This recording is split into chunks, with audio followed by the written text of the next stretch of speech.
The Purge franchise is a fascinating one. We're 5 films deep at this point, and they got kind of better?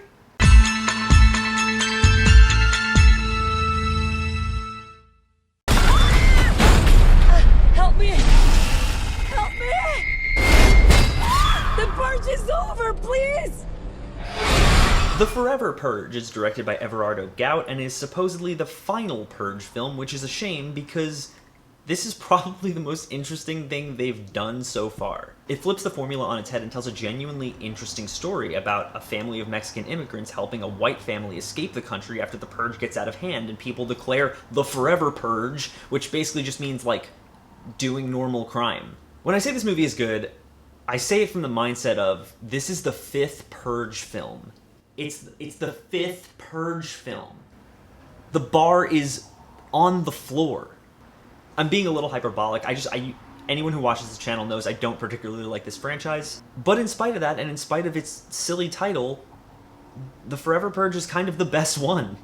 The Purge is an interesting franchise because as weird and dumb as the concept of the Purge is, it's consistently taken criticism into account and adapted and improvised for that with the subsequent films. It takes criticisms and viewer opinions into account and uses that to craft the next one. I don't know if it's intentional or not, but these films definitely have an evolution as they go on. And in my opinion, it's kind of gotten better with every consecutive film, especially when it embraces the campiness and ridiculousness of the concept. And The Forever Purge might be the best one yet, like I said, and I'm not sure whether that's because these films are getting better, or if because reality is just getting so insane that it's catching up to the Purge films. Either way, this is a franchise that's providing good content 5 films in, and it's been fascinating to watch. The usual class-conscious themes are present, and there's an actual semblance of understanding of those themes here, which is very nice.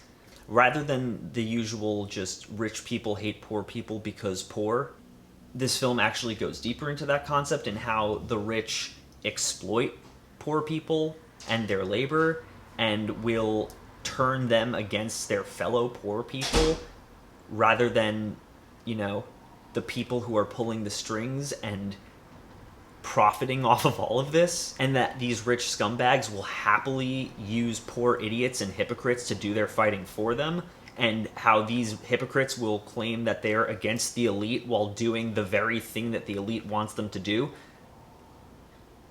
Kind of like a certain group of terrorists that did a certain thing back in January. It's kind of a beautiful microcosm of the societal collapse of America and how willful idiots are happy to help corrupt scumbags like Donald Trump based in some fictional belief that they are secretly behind the little guy. The idea of taking this movie and making the protagonists Mexican immigrants, infusing their culture and the survival skills that they learned during their crossing of the border into the plot makes it at least feel like it's trying to say something. It helps that these 2 characters, played by Tena Huerta and Ana de la Reguera, are both exceptionally likable, and they end up proving themselves time and time again to be badasses as we follow them on their journey. The commentary is where the plot really shines, and reflects a lot of the insanity that we're seeing in America today.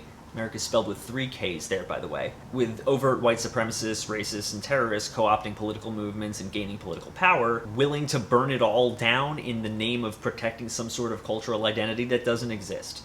In this case, the idea that the Purge should go on forever, which is just normal crime. Is it for me? Not really. It's still just a Purge movie.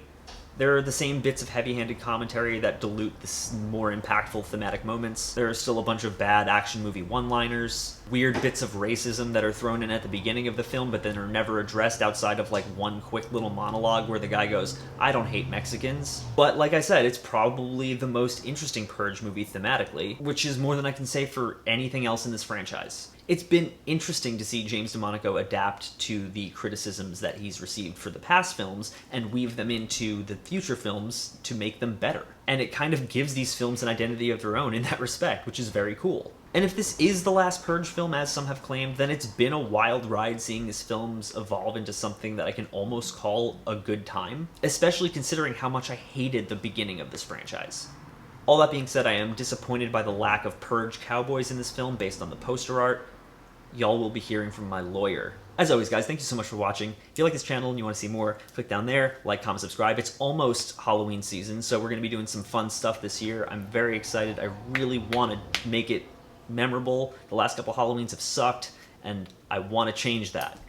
So, if you want to support this channel, click the Patreon link down below. You could be like any of these cool people right here. I would really appreciate it. Even $1 would help. My feature film, Lilith, is out on VOD right now if any of you want to check it out. Please consider doing that. It's on Amazon and Tubi and anywhere where VOD films can be found.